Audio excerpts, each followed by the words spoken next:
1983. Never mind how old I was in 1983. I just want to go on record that I hadn't seen some people in a long time, and I don't really look at myself in the mirror. And I looked at some pictures of myself, and I had a couple friends going, "Are you okay?" I said, "Why? What do you mean?" They're like, "You're not sick, are you?" I'm like, "Why?" Because you're so thin. And I was like, when this was over by the football field, I said, "No, my goal is to be able to go by the field goal post, and be able to hide behind the bar, and no one will be able to see me." There you go. Listen, fellas, if you want to bulk up, I got the plan. So, come on over to Shea Darlington. I'll get you fattened right up. Shea Darlington. Right. I love it. That's right. I love it. That's awesome. I'll go to Shea Darlington. Guys, a couple other people who might have to go to Shea Darlington might be the New York Football Giants. I'm trying to figure out the right way to segue into that, and also try to figure out the best way to start this. Another loss, another fourth quarter meltdown. I gotta tell you, I'm going to be a positive guy first. Jameis Winston looked pretty good this past week, and I know we're moving back to Jackson Dart this upcoming week, but Jameis didn't look all that bad. He certainly got the boys motivated. They were playing hard, or at least the offensive side of the ball was. And look, at the end of the day, you can put the finger about why it's not working, but JC has said it before. Bad teams will find a way to lose games. Yeah. I will say, though, go ahead, Jason. No, I was going to say that's it. At this point of the season, with the sample of what we've seen already, through 11 games, the Giants sitting at 2-9. You are what your record is. At one point, 2-4, we were very optimistic and looking like, hey, Jackson Dart is the new, guy at the starting quarterback position for the New York Football Giants. He got 2 games at MetLife Stadium against really good teams. And then they haven't won a game since. And it's the same ways, guys, mistakes late in games, a little bit of a question of effort, especially on a Jalen Hyatt part, especially for that last play. And then the defense not being able to get off the field when they need to get off the field. And the defense at times looks really good actually against the Green Bay Packers, but they still couldn't stop the run. If I'm not mistaken, they still gave up 6 yards a carry. 5.6. If I'm 5.6. So yeah, 6 yards a carry still. And they're getting pushed around. I don't understand why teams pass the ball against the Giants as much as they do, to be honest. And then for me, we talked about this before, and every show that I've been on that I'm affiliated with the Giants, I just consistently say the Giants have to finish, and they just have not finished games. Like it's really disheartening to see. The good thing, I stayed the whole game. I think I left after the interception. I was on my way out. But I stayed because they are in every game. They're in every single game. And I think that is probably the most disheartening thing, because it's like, you guys are showing that you can compete, and to be honest, what Jameis Winston did is what Jameis Winston does, right? Sure. Luckily that the Green Bay Packers couldn't catch, because they would have had at least 3 or 4 interceptions. They had 1 at the end of the game. And I kind of put that actually on the receiver. But there was other times where Jameis threw the ball exceptionally well. Sure. Those sideline passes to Theo Johnson, beautiful touch on the ball, beautiful accuracy, pinpoint accuracy, going out of bounds. Theo Johnson had some incredible catches. But then at times it's like, Jameis, you gotta stop doing that. It was like several of those little out routes or they were out routes, they were curls, and he just was not accurate with some of those passes. And luckily, like I said, the Packers couldn't really catch the ball. They didn't catch the ball well on offense either. And that allowed the Giants to stay in there. They had a lead late in the fourth quarter. I was actually optimistic this time around, not like the Bears game where I was just like, they're going to lose. Like I just knew they were going to lose, but I was optimistic because I was like, Jameis has shown that he's going to put the ball right. I wouldn't say where it's supposed to be at, because that's not the right. He's going to put the ball in play. There you go. He's going to put the ball in play. and he will give you a chance. Where will it be where it needs to be? Nah, I don't know. But that last play that he threw, that last pass that he threw, that was definitely a catchable ball.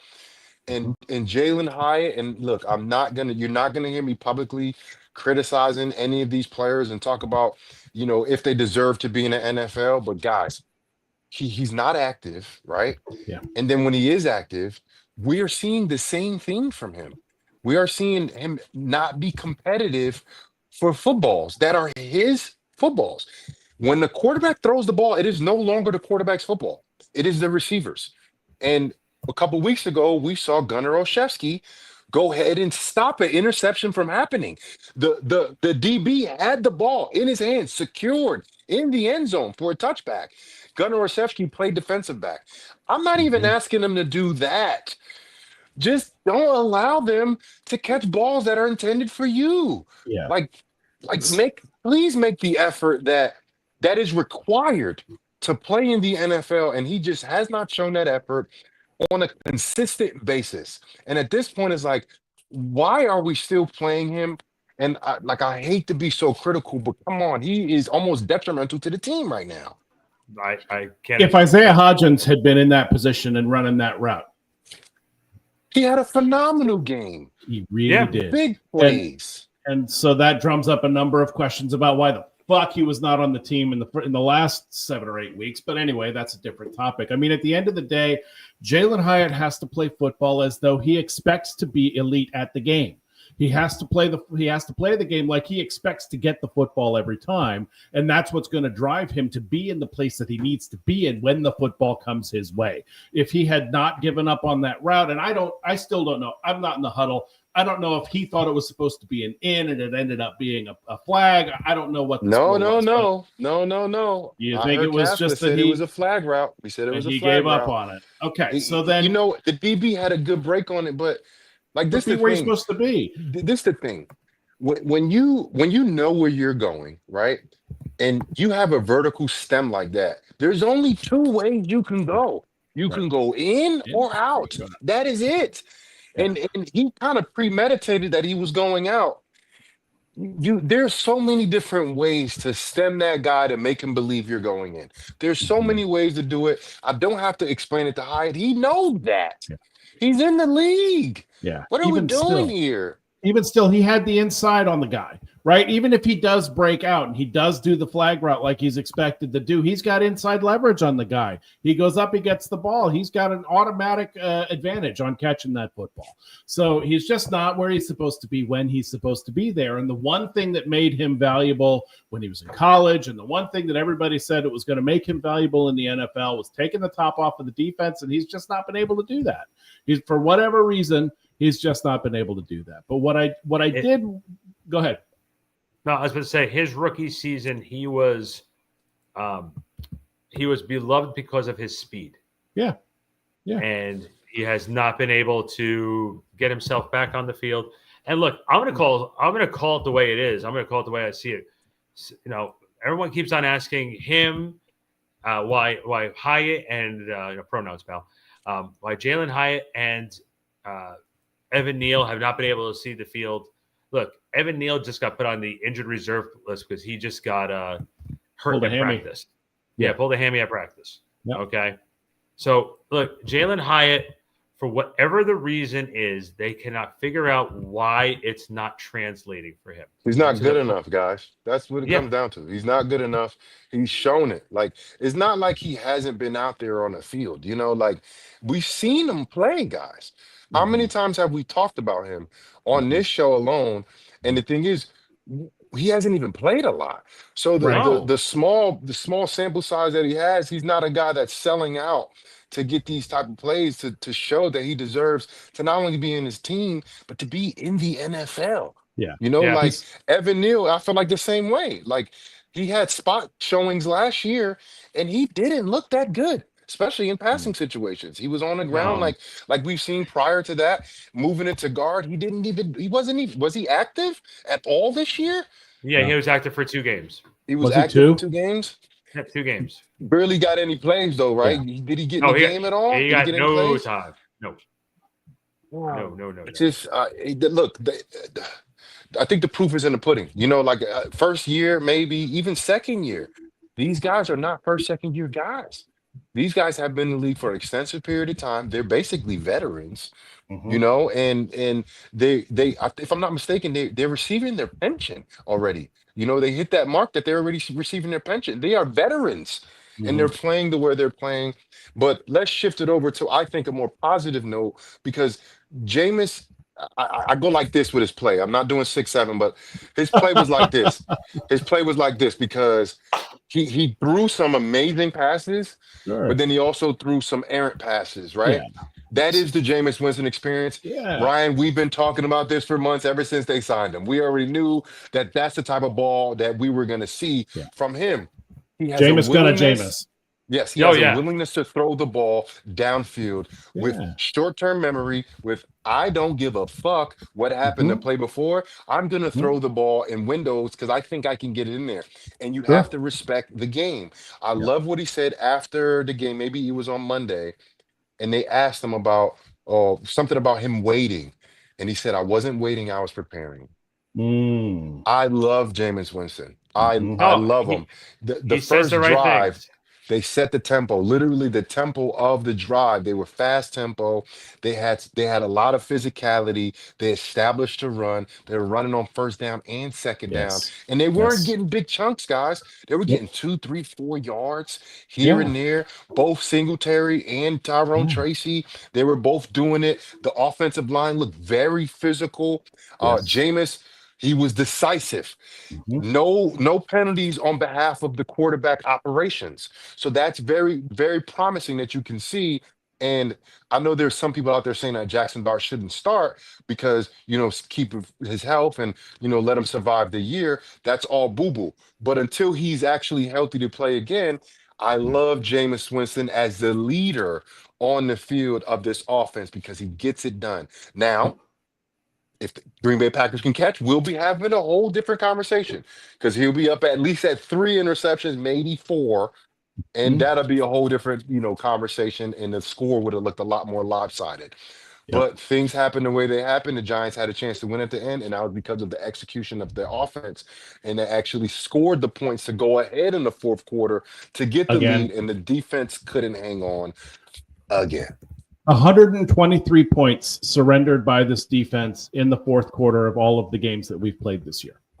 123 points surrendered in the fourth quarter.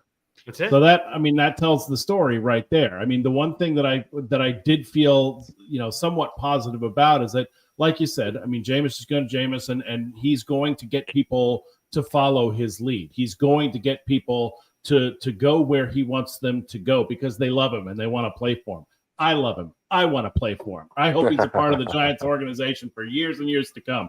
But at the end of the day, when you're in a tight game like that, when you're in a competitive contest like that, when you actually do have some solid defensive performances for the most part, when you do have solid offensive performances for the most part, the run game actually was the run game for the first time really this year. I really feel like those individual plays, those little plays, right? When you get right down to it, you have to make them if you're going to win the game. And if you don't make those plays when it's competitive like that and the other team makes the plays and your team doesn't, you are going to lose the game. Green Bay So, dropped, I don't know how many passes on offense. I don't know how many interceptions they dropped. Let's call it 7 total, right? It's something like probably it. about 7 total, right? Yep. But at the end of the game, they caught the ball. When the They plays were caught made, and did you see incredible, those throws? Did you see those yes, throws that Jordan in- Love made? Jesus incredible H. catches they made at the end Yes. of the game, and they Yes. came through with the game-sealing interception. It's not about what happens during the game, it's about what happens at the end. How do you finish, right? You make You those could you plays. could be a bum. You could be a bum the whole game. And you could come out and do something in the fourth quarter and win the game for the Giants, for whatever team you play for. And we just haven't seen the Giants do that. We haven't seen these defensive studs, like even Brian Burns. Brian Burns is not ending games. He's having his first of all, he did have a sack. Well, Two. I guess the last one he was like more like Jordan Love kind of gave up a little bit. Like he wasn't really like a game sealing sack. Mm. But where are the game changers for this team? Where are the guys that you're like, man, this guy is fourth quarter. This guy is ready to go. He's the guy that you depend on that's going to make that play late in games. The Giants haven't had a guy like that on neither side of the ball. And then it Mhm. looks like when the pressure is on, they fold. That's what it Mhm. looks like to me. That's what I've seen for 11 games. And that's why the Giants are sitting at 2-9 because they Yep. get into a situation competitive in every single game this year, besides what the Commanders game. Every Mhm. single game besides that, they were competitive. That's 10 contests that you were competitive, and you only found a way to win one of those. And And and and that's the problem, right, guys? Like that's what we said at the beginning of the season. We like a lot of. Sorry for cutting off, Ryan. yeah, I will say that's one of the big sticking points we said at the beginning of the season. We're going to lose a lot of games, but we wanted to see competitiveness out of them. Last season, when Drew Lock was the quarterback, we were not seeing that whatsoever. We were That seeing, Colts game. except for that one game where No, all of don't a sudden forget Drew Lock, 45-point output, the that best wasn't. quarterback game Listen, we've ever no, seen. no, he got replaced by an alien. I don't know what the uh, fuck that was. That That was was not. that That was was crazy. not Drew they, Lock. I don't know if you ever saw there was a picture of him like taking off the mask and it was Eli. Yeah, There was right. Eli. Man, that game, I think he had 5 touchdowns, if I'm not something mistaken. Yeah. something ridiculous like that. Ridiculous. Drew Unreal. Lock, and then Drew Lock said, "Wait, you guys want me to go out there and do it again?" What? um, so like final touches on the Packer game. There was a Dexter Lawrence sighting. I Whoa, just whoa, want to whoa! let you. Multiple sightings. He had it. I think he had his Mhm. best game of the year. Yeah, Mhm. he did. Yeah, I He think did. he had the best game of the year. He applied pressure early. I think he looked the best he's looked on film. I watched it again on Tuesday. Being at the game is, I'm doing sweet visits for like an hour and a half. I don't really get a chance to really watch the game, but I got a chance to watch it. Dexter looked good, man. The one he got, like, he almost didn't get blocked. Like they forgot to block him, but he got pressure, and he was up in Jordan Love's face in the beginning of the game, causing havoc, doing what we've normally seen from him, and I'm like, is that because Dayball's out the building now? You It know, could and be. I do like the move that Kafka did, Yeah. sitting down Abdul Carter. Mhm. The rumor is that it's not the first time that it's happened, that he's, missed a walkthrough or missed a meeting in that case. And the thing with some of these coaches are they want to be like the players' friends. Yeah. Like, I was just coaching this kid downstairs in my basement. I was so hard on him. I was Mhm. I was so hard on him. And he has to understand that when you're playing football, right? Football is a tough man sport. It's full of tough men. Don't baby us. Don't treat us like children, right? You know why? Because some of us are children and we're going to take advantage of you, right? Mhm. You have to have a level of accountability all the way through, right? That's why the Patriots were so good for so long, because you saw it time in and time again that Bill Belichick got after the best player to Mhm. ever play football in Tom Brady consistently. So once he did it to him, no, everybody else is going to fall in line. Yeah. Yeah. And I agree with you and on I that. think Yeah. that's why the problems, and I'm sorry to dwell on this, but if you truly think about it, why has that dude Carter not produced like we think he should be producing? Why haven't any of them? No, but think about Abdul. Let's think about him. Yeah. Just All right. focus on him. Okay. It's because how you do one thing is how you do everything, Mm. right? I, He's undisciplined. Mhm. That's what I'll, we know that now. That's I'll why he throw. got, suspended for a drive. Whatchamacallit, the Keon Coleman. Mm. He missed a walkthrough. He missed something. They didn't even play him at Right. all. The At all. Buffalo Bills did. So that level of accountability, I'm all for players, getting second chances. But at the end of the day, you need to get punished for doing Sure. things that are detrimental to the team. You don't have to release it to the public, but they will find out when they see you not suited up, when they see you not playing for a drive. They're gonna figure it out. And at the Yeah. end of the day, you have to be a professional. Abdul Carter said it. Brian Burns said it. He said, "Man, you got to be a pro. You have to be a pro." And he did something that goes against team rules. And maybe it's not his first time. And that's probably the reason why the Giants are sitting at 2-9. You have an undisciplined, unchecked football team. Yeah. Yep. And I think that's the point I was trying to make. I mean, when you are a head coach, when you are a coach of any kind, it is not your job to be the player's friend. It's your job to be their coach. Be their coach. And it's very much like being a parent. When you're bringing somebody up, it's not your job to be their friend. Yes, you want to be there to support them. Yes, you want to be their confidant. Yes, you want them coming to you when they need something or be there to guide them or whatever. It is not your job to be their friend. It is your job to guide them, to parent them, and yes, to discipline them appropriately when they fuck up, and they will, and you're going to need to. And this is as unpleasant as it might be. That is something that is necessary for the development of a child, as you said, of a player, of anybody that you're coaching. So that's definitely something that I'm hoping can be instilled in this next head coach. And maybe we can start talking about that a little bit.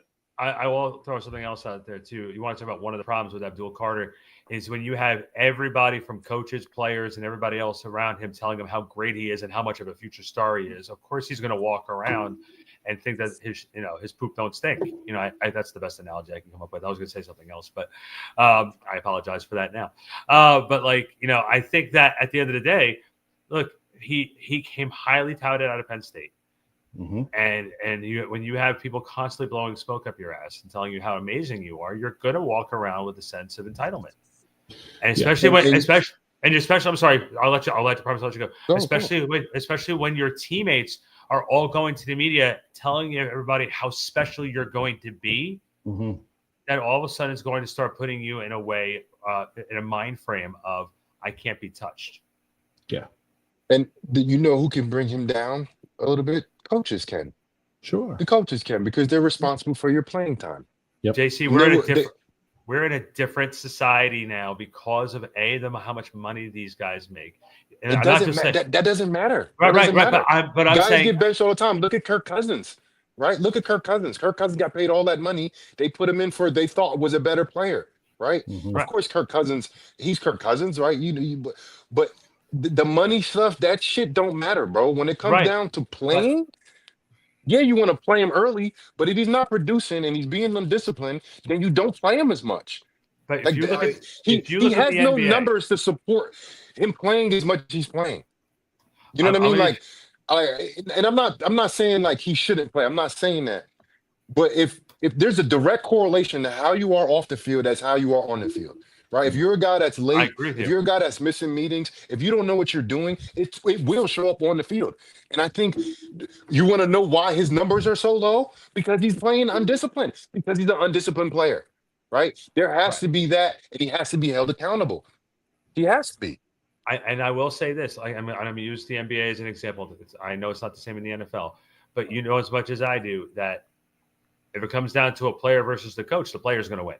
And that's all I'm saying. And in this situation, the players in a majority of the sports end up having the power because they're the star. The coach is the coach. They feel they can just replace the coach with anybody, but the star is the guy they have. Well, but that's why. Go ahead, Brian. I was just going to say, I mean, that's why we also need leaders in the locker room. That's why we also need guys like Brian Burns. That's why we also need guys like Bobby Okereke and Dexter Lawrence getting in people's face and saying, look, you're not doing what you're supposed to be doing. And if you think that your shit don't stink, if you come around playing like you're playing and not making a difference, I don't give a fuck. When you were drafted, you are not going to play. You are not going to be on a team. You are not going to make the big bucks. You're not going to get the second contract that you're looking for, and you're going to be out of this league in no time at all. So get your shit together. Stop being a fucking baby and play this game the way it's supposed to be played. They may not hear that as much from a coach. They may not hear that as much as a coach. I feel like running through a wall right now. I don't know about you guys. I like that, Ryan. I'm like, yeah, let's go hit the field. Wait a minute, I don't play football. Okay. But Randy, I think I disagree with your point, because it is not like the NBA. It's not like the NBA where Magic Johnson would go up to, management and ownership and say, hey, I don't think I want to be with this coach. I don't think it works that way. Yes, Dayball is out of a job, but I think because he wasn't doing his job well. That's right. I think that's the reason why he's out. It's not because Abdul Carter wasn't. Well, that's partially that players weren't producing as much as they should be producing. It's chicken and egg, and that's on the coach, right? Mm-hmm. And at the end of the day, right? I played for three of Parcells' disciples, right? Sean Payton, Bill Belichick, and Tom Coughlin. You know what they all did? They held people to a standard, and they Yeah. held people to account. They made them accountable, right? Mhm. I remember one time I was in the hallway with my phone, and there was supposed to be no phones in the building or something. You could have your phone in the locker room, and I literally just stepped out the locker room, and Coughlin looked at me like, "What are you doing?" I was like, "Oh, sorry." And I put my phone away in my pocket, and he made an example of me in the team meeting room. Sure. So you know what I did after that? I didn't have my phone in the hallways no more. You know what I'm saying? Boom, like Yeah. problem solved. You know what Problem I'm solved. saying? Mhm. Make an example out of one of your. I was just getting there, but I was a leader. You know, I was just getting there. Though I was in 2015, but he made an example out of me. You got Mhm. to do stuff like that. Put Mhm. guys up. Put effort up. Put it up on camera in front of the whole team. When you have your team meeting, have some low lights up there to Yeah. show what's totally not acceptable. And if you don't do that, they're going to continuously do things that are not acceptable. And we're looking at a lot of players on film week in, week out, doing things that are not the standard of not even the Giants, of the NFL in general, Right. right? Right. They are the second worst team in the league. They are. Statistically, they are. The Titans got one loss, and the Giants got the most losses. I mean, excuse me, Mhm. the Titans got one win, and the Giants got the most losses. They got 11 losses. Mhm. 11. Sick, man. Yeah, it's what you get when you can't control your team. You know Two what and I nine. mean? Sorry, nine losses. Sorry. Nine, My bad. whatever. It feels like 11. It's going to be It 11 does before feel too like long. Never 11. mind that now. But your point is absolutely well taken. I mean, this team to this point has not been well coached, right? I mean, I don't think there's any other way that you can cut that. Yes, it's important for the players to be bought in. Yes, the players are the ones on the field that are making plays. It is their job to execute, but it's the coach's job to put them in a position where they want to execute, where they know the standard of execution is, and they are ready to go and want to have something to play for. And that's just been missing. It's been missing for 3 years, and I'm really hoping that whoever is brought in next, if Kafka can make it happen over the course of the next 6 games, love it. Would love for him to stay. If not, we need to have somebody in that's going to be a bit of a taskmaster. I mean, let's look at when the Giants have had success, right? Parcells was the coach. He wasn't no fluffy players, do whatever you want to do kind of guy. Same with Coughlin, right? Did you use the word fluffy? Yeah, I did. He was right. not fluffy. When Okay, I don't think I want that anybody can look at Parcells and be like, "That's a fluffy, easygoing." I just have a hard time with the word with Coughlin and Parcells using the word fluffy. Yeah, I just want you to think about that. All right, guys, we're gonna go there. I don't want to see any fluffy out there today. All right, guys. Maybe I should be in the coaching office. But who do you? I guess that begs the question. Who do you think among the coaching candidates that are out there are there folks that are like that? Are there folks that you're seeing that have been in the league? I know I'm not a huge fan of the idea of hiring a coordinator for this next role, but we may not have an option given the fact that there are not a whole. Well, but there's not a whole lot of other options unless there are guys that are coming off of their contracts. You're looking at Mike McCarthy. You're looking at John Gruden. You're looking at I don't want anybody's retread. You know what I'm saying?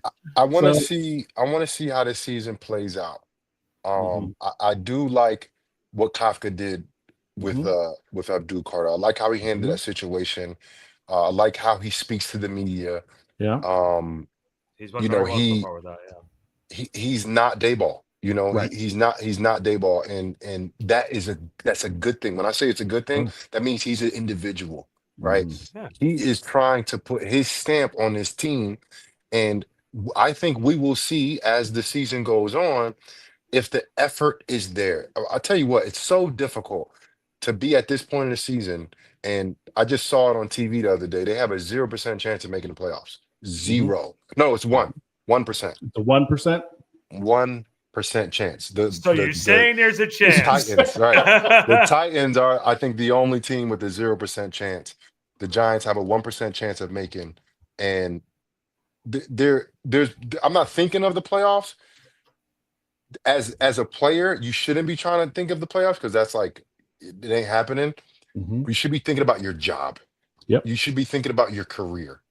How could I extend my career, whether it's with this team or with another team, about the effort that I'm putting out there on the field, right? There are some guys that really don't have to worry about it, like a Dexter Lawrence. Like, even if the Giants decide to get rid of him or they trade him, he's going to be a great player no matter where he goes. Yeah, I And agree with that. and you can question his effort now, but he's already established. I'm not talking about him. I'm talking about all of the other guys, right? The Deontay Banks of the world, right? Oh God. The Flanagan Fowles of the world, like guys that are kind of playing, and we don't know exactly, how are they going to fit into this team moving forward, no matter who is the coach of this team. And they have to show that, not for the organization, for themselves. Yep. Yeah, I don't disagree with that whatsoever. Let's look really quick. Ryan, you mentioned Mike McCarthy and John Gruden. JC, is there any names that like hypothetical wish list here that you would like to see possibly realistically come here? Thank God the Belichick stuff got that fire got put out. I know you played under Bill. I know he's a pretty intense guy with certain things, and He's different now, man. He was at a cheer competition the other day. I was about to say they saw him He's doing different now, man. They saw him playing beer pong at one of the frat parties. He is not the same guy. But I mean, when you're dating a girl that's 40 years younger than you, I think that'll happen. No, I mean, look, I just think like there's like I said this before too. There are just certain characteristics and traits that you have as a head coach, right? You really don't have to be a brainiac X's and O's guy, but I think you have to be accountable. You have to hold other people accountable. You have to be a leader of men, and I'm not talking about just regular guys. These are the baddest motherfuckers in the world, bro. These NFL players, they are the baddest motherfuckers in the world, the toughest, the biggest alphas, right? These guys got families, businesses, foundations. You know what I mean? Like they all are walking businesses. And you have to have a guy when he speaks, everybody listens. The Dexter Lawrences, the Jackson Darts, the Abdul Carters, the Andrew Thomases, and they are bought in to his message. So you get those guys and then you have them distribute the message. Like, yo, don't do that because coach don't play that shit, bro. That's what people did to me when I got there. It was like, yo, Coughlin, he don't play, bro. Coach Coughlin don't play. And I'm like, okay, cool. I know how to be a pro. Like, you know what I mean? Like I'm on my 7th year. I understand how to be a pro, and you have to have a guy like that. I don't know these guys. I think Gruden might hold people accountable, but Gruden got some dirty laundry He's a wild that card. I'm not sure if we want that part of this organization, to be honest. The only reason I would want Gruden here is just so we can have Frank Caliendo around him just doing the Gruden impersonation the whole time. Yeah, I got to tell you, man, that Jackson Dart knows how to throw the football, man. Yeah, I got to tell you that right now. Let's just get Caliendo. Let's fucking hire him. I would love Caliendo as our head coach. We would have won one goddamn football game, but we would be laughing all the time. One day he could be to the media. Madden the next day. Gruden the next day. Steve Power. Who do you need? Who do you need today? That's what I'll be. I mean, when he does Stephen A. Smith, he goes, when I tell you he's a close personal friend, I mean, I've seen him on the television before. Frank Caliendo is awesome. Oh, he's the for best. Sure. For sure. Best. Guys, it's about motivating people. It's about getting them to buy into what you're selling. And what you're selling, JC, you're absolutely right. These guys are walking businesses. And so the message has to be, if you buy into this system, your business will succeed. Yeah. Right? Yeah. You are going to be better off, right? Now and down the line if you win. And the best way to win is by doing what I say to do when I say to do it, because I know what the fuck I'm talking about, and you have to believe in that, right? Right. So, I mean, you're right. We don't know any of these guys, and I'm hoping, I would love to see somebody that does have some head coaching experience, because when you're doing it for the first time, it's a rough go to try and get people bought in. But we'll see. It is truly about how those coaches communicate, what the message is going to be, and how they're going to hold people accountable and get them to buy in on their message. And if we can find somebody like that, I think we're going to be in pretty decent shape, because we do have pieces, right? Yeah. We do have a pretty quality lineup. They've just been dramatically underperforming. Yeah, I can't disagree with that. Look, at the end of the day, also, boys, now it's no longer playing to win games and try to make the playoffs. Now it's guys playing for their jobs. Yeah. Yeah. Now it's evaluating Playing for for their brand. 2026. And that right now it's playing for 2026. Yeah. Who's going to be here and who's going to be, how is that going to work? So it'd be very interesting to see how that goes. Guys, let's turn the page real quick. And before we go jumping into the competitive Lions game we're going to have this weekend. The buzzsaw? Sorry, the buzzsaw. Apparently, a couple of the New York Giants got to see some action on Monday night at Madison Square Garden at WWE Monday Night Raw. An injured Cam back on. Yeah. Like, where's mine? Let's talk about it. Let's give it the attention maybe it does or doesn't deserve. But Cam Skattebo, Abdul Carter, and a couple of the other New York Football Giants were seen ringside and got into a pushing match with a couple of the WWE superstar wrestlers. And honestly, it was the most action I've seen Abdul Carter's had in a couple of weeks, to be honest with you. It was the most contact he made with his opponent. Look, at the end of the day, look, guys, I'm all for going out and burning energy off, having fun with the guys and everything else like this.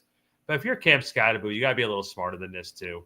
Yeah, I agree with that. That was and of course, it's not fake, in terms of the physical action that happens, but it is scripted. So he definitely knew that was happening. And I don't understand, why would you sign up for that? Like, why would you say, oh, okay, I'm gonna get into a shoving match with a wrestler? Like, what happened if the wrestler really shoved them? Like, because some of these shoves are real, like they're real, and they send you flying back.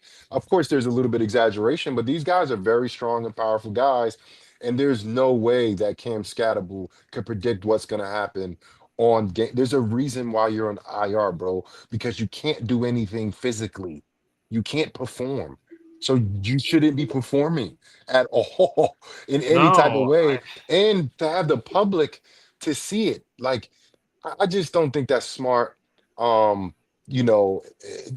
Carter with his mishaps lately.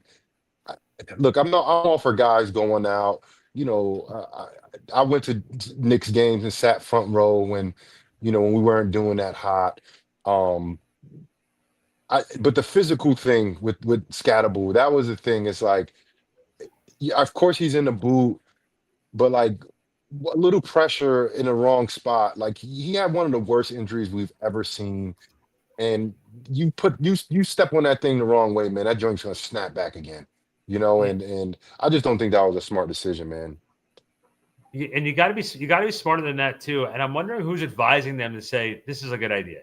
Nobody. He didn't ask anybody. Yeah. I was asking, hey, player personnel, can I do this? What do you think they would have said? Well, JC, I was actually in the building for this.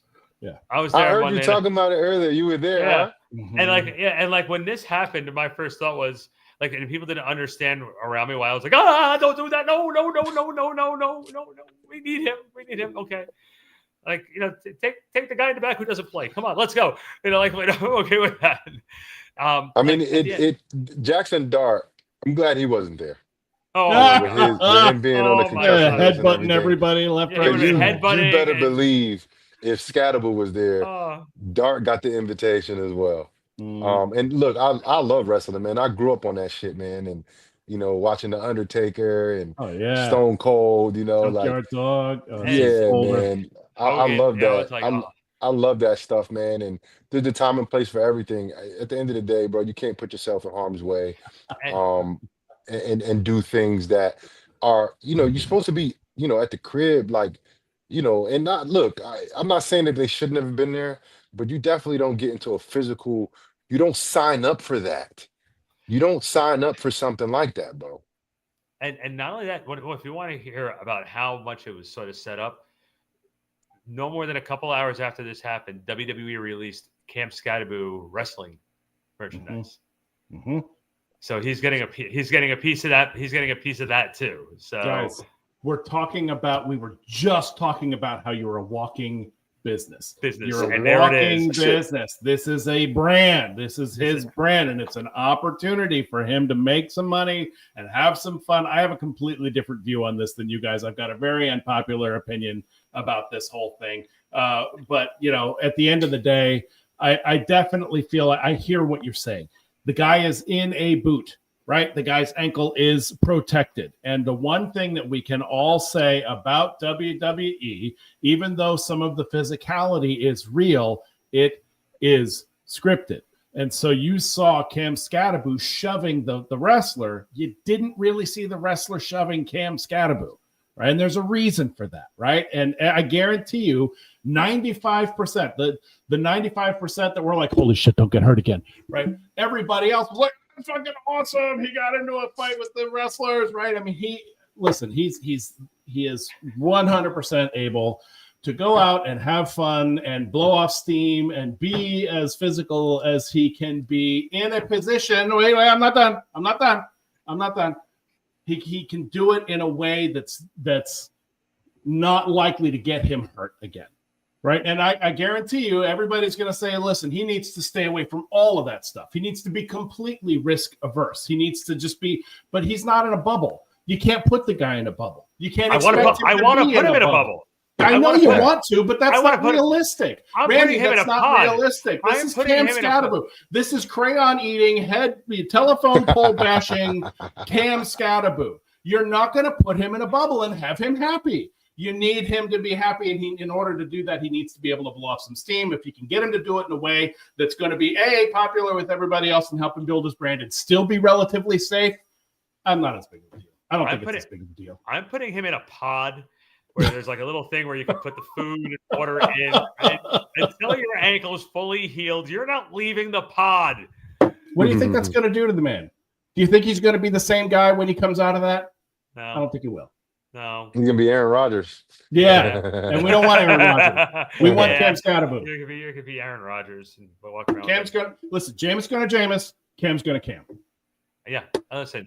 And by the way, too, the other thing too is just like you said before, after that little incident happened, after I went and making sure that he was okay, I was like, all right, that was pretty cool. Yeah. So that was my reaction when everything happened. Like Brett looked at me, he goes, "Are you okay?" I was like, "We almost just lost our running back for a second time." I just want to let you know that. I kind of agree with Ryan, but I think it's more of the optics, that's kind of getting me a little bit. And it's like, not that you could get hurt, because I mean, I agree with you in saying he is in a protective boot, and it would take a lot of force for him to actually get hurt. But it's the optics. And you have to be, I think, when you're playing in New York and you're out in these streets, you have to be very aware of how it could look to your team, and I just think that they're not aware of that. And, remember the Jackson Dart and I think it was Jackson. I don't know if it was Skattebo as well, when they basically said all that losing stuff in the past, it's not us. Yeah, it is. It is you now. You have been adopted into the losing of the New York Giants. Welcome home. Yeah. Welcome to the family. Welcome to the family. Welcome to the family. Here's your tissues. Yeah. Look, so just to put a bow on this one, look, at the end of the day, it is a business. Every guy is a business. They have the right to make their own money. And apparently, he's going to get a nice chunk of money from WWE. And look, WWE is now incorporating a lot of athletes into what they do. Like they're not video now. Games. They've been doing it. Yeah, no. Now they're doing it. Like, for example, if you look at their WWE wrestling game, Shaq is in the game. Jalen Brunson is in the game. Tyrese Halliburton is in the game. And now probably Cam Skattebo next year is probably going to be in the WWE 26 video game. Is he going to have a boot on? Yeah. And he takes it off and beats people over the head. And he beats people with the boot. Abdul Carter's be hitting people with that New York Giants championship belt he was carrying around the whole entire time. Yeah. So, guys, also let's take a look at this game this upcoming weekend. By the way, you're listening to the Big Blue Report courtesy of backsportspage.com. Thanks for making us a part of your week talking Giants football.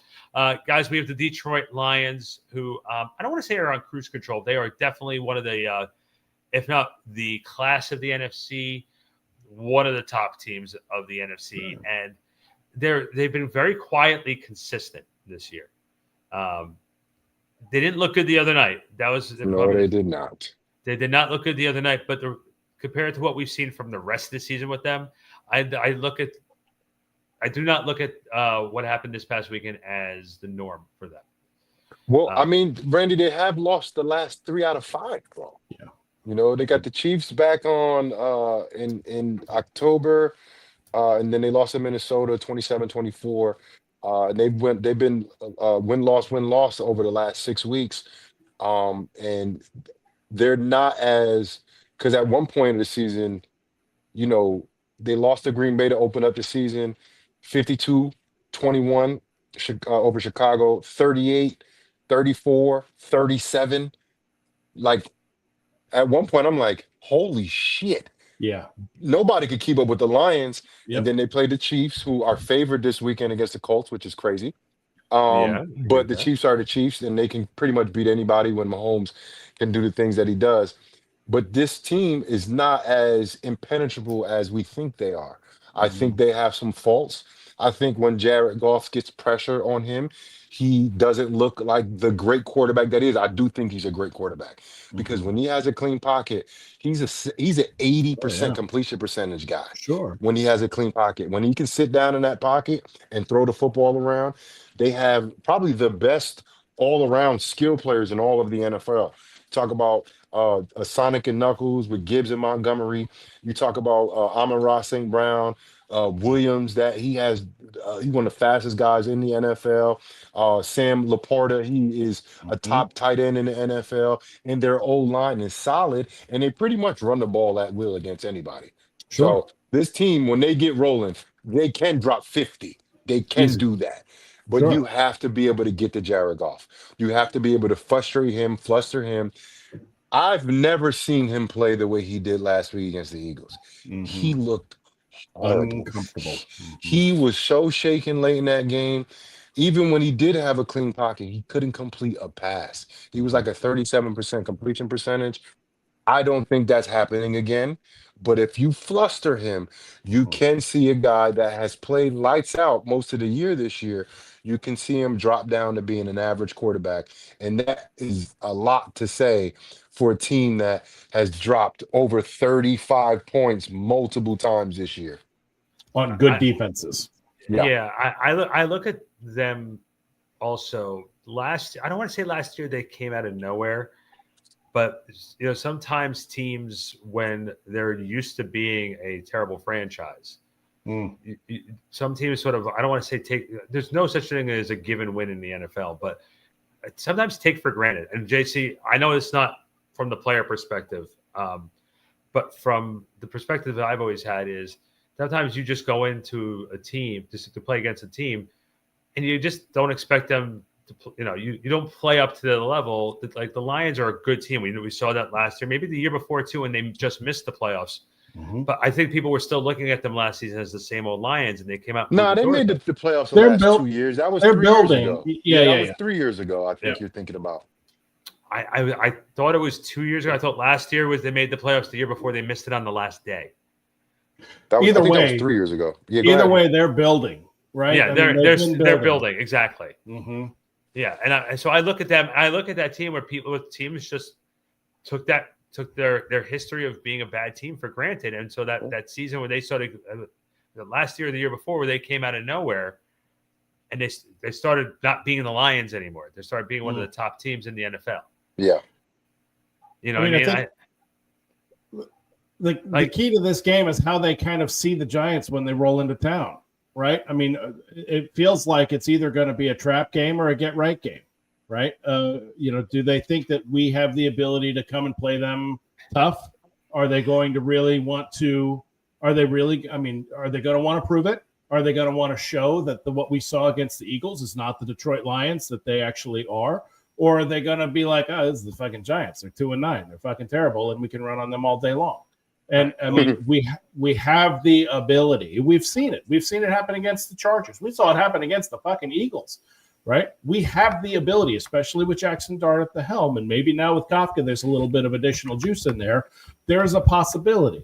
It's not a probability in my mind, right? We've had that discussion before, and I've gotten myself in trouble on this very show a couple of times saying things that I shouldn't have said about possibility versus probability. But at the end of the day, it really is going to be, how do we come into the game and how do they come into the game? And are we really going to be able to get the kind of pressure that we need to get on Jared Goff to make their offense as ineffective as it can possibly be so that our offense can then go through and do what it needs to do? And by the way, I stand corrected. 2022. Oh, JC, you're muted. Oh, Go ahead, Randy. I was about to say, just a step. I stand corrected. In 2022, they were 9-8, and they missed the playoffs.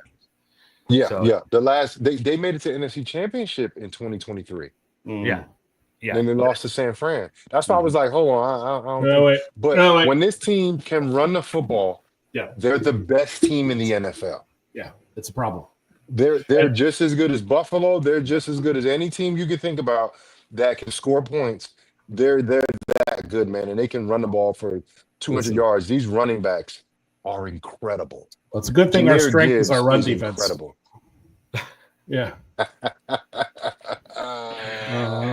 Oh Lord! I was about to say, long day on Sunday, guys. I just want to say, if you put a couple professional wrestlers out there, I'll do a corner. We'll be ready to go. Hey! You never know. Real quick before we wrap up the show here, it's everyone's favorite time of the show. It is trivia. Okay, let's do it. We try to make these questions oriented to who the games the Giants are playing that week. So they're playing the Detroit Lions. And so we're going to take you back to the time machine to 2019. And here's this week's question.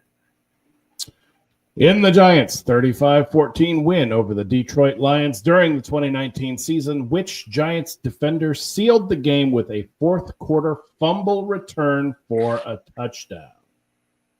2019, 6 years ago. Go ahead. You ready for your choices? Let me see it.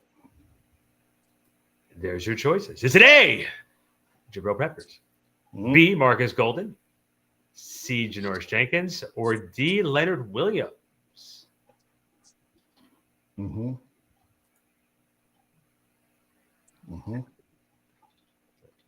Let's go with Ryan. Go ahead first.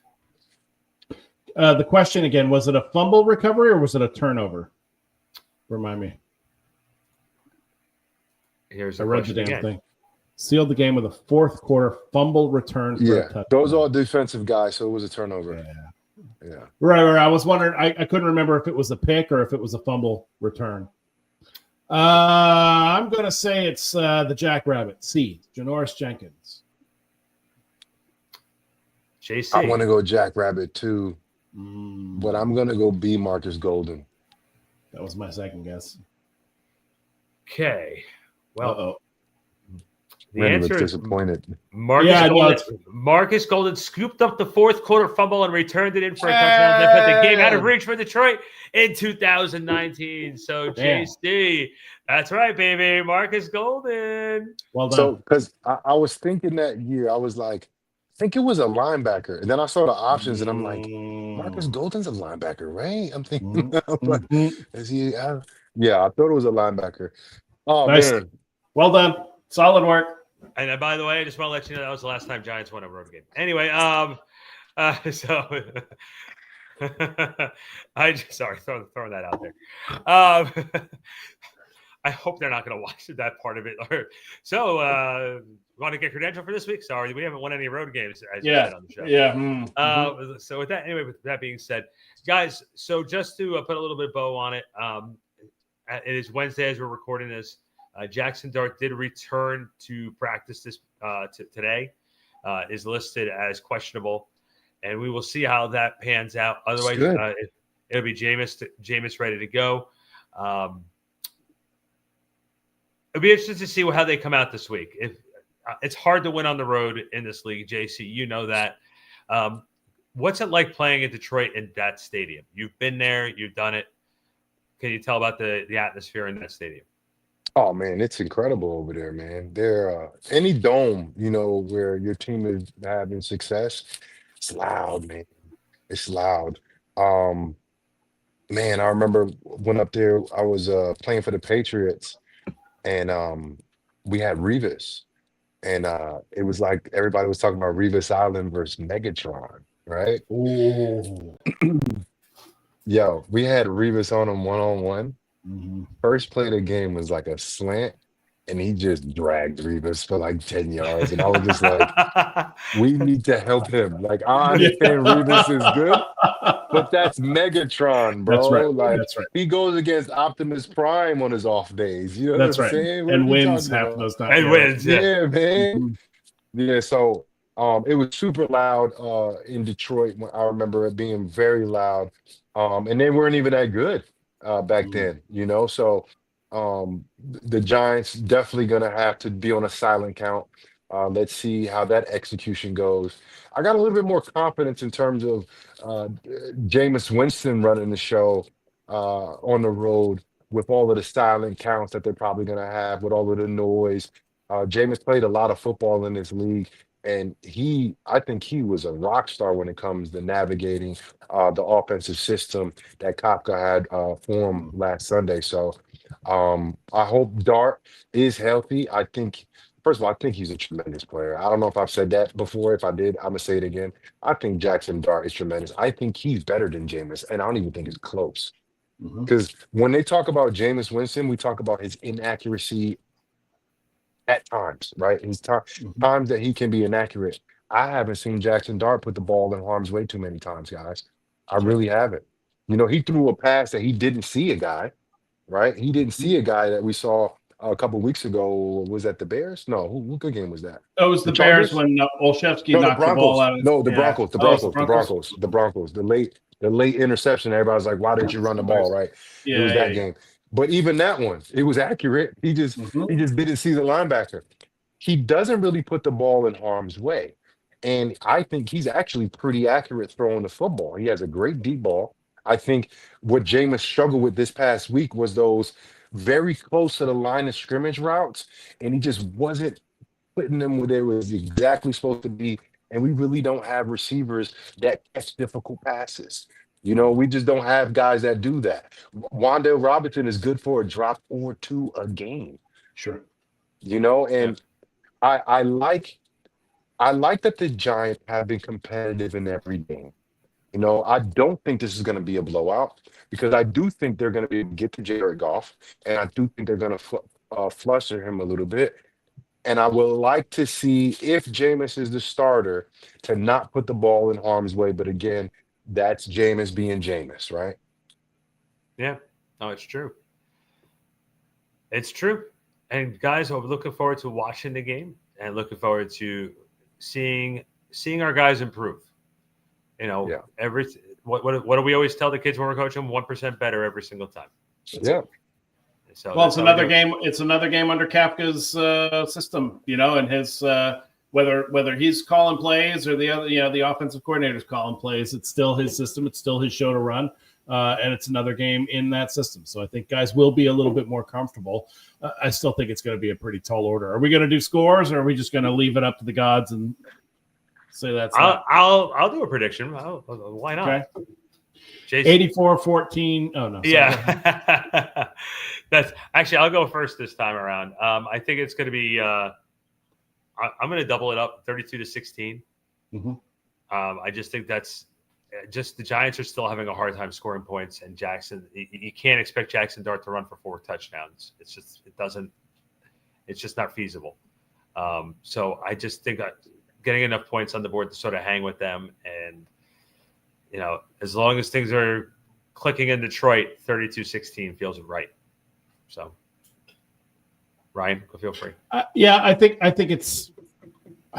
I have less faith in our defense's ability to get to Jared Goff. I know that Burns is a monster, but most of the other guys have been underperforming. And until I actually see a performance that is going to say to me, yes, consistently, you can expect 4 or 5 sacks out of your crew.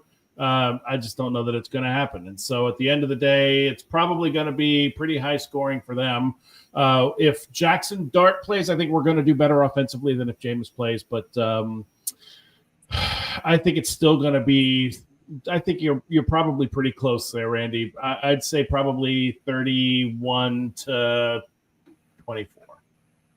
Yeah, I'm close to that too. I'm gonna go 34-25. I know that's a weird score, but I think the Giants somehow, some way, they're gonna bot the field goal or extra point, try to get a 2-point conversion and Even fail. inside, It's gonna be something. It's gonna be something like that, where Detroit's gonna be at 27, and the Giants are gonna be like, "Oh, we do a 2-point conversion," and they're not gonna yeah, convert. it's And gonna they're be gonna have like 25, and they're not going points. to. Yeah, right. Something like that. Gonna At the give end up of the game. 65 points in the fourth quarter. Yeah. Uh-huh. 65 points in the fourth quarter.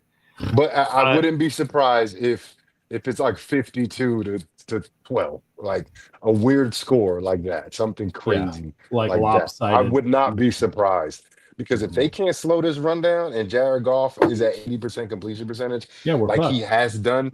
How many Yeah. times he's done that? 1, 2, 3, 4. He's done it 4 times, almost 5 times this year. Yeah. Yeah. 6 ways from Sunday. That's us. Yeah. So. Well, boys, looking forward to watching it. Yep. If you listen to the Big Blue Report from backsportspage.com for Ryan Darlington, the professor, the 2-time Super Bowl champion, former defensive captain, Jonathan Casillas. I'm Randy Zeig from Back Sports Page. We will see you next week. Same back time, same bat channel. See ya after Detroit.